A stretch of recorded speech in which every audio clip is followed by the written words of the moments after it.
কি ব্যাপার মা, তোমাকে আজ এত খুশি খুশি লাগছে? আরে বৌমা, আমি আমার মেয়ের বাড়ি গিয়েছিলাম আর সেখানে গিয়ে আমার মনটা খুব খুশি হয়ে গেছে। আরে এমন কি হলো তোমার মেয়ের বাড়িতে? বৌমা, আমার মেয়ে যখন বাসন ধুচ্ছিল তখন জামাই ঝাড় দিচ্ছিল, আমার মেয়ে যখন সবজি রান্না করছিল তখন জামাই রুটি বানাচ্ছিল। এরা দুজনে মিলেমিশে বাড়ির সমস্ত কাজকর্ম করছিল।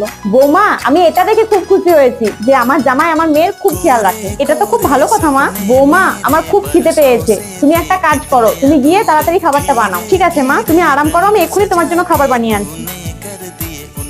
মা, খাবার বানানো হয়ে গেছে, আমি তোমার জন্য খাবারটা আনবো।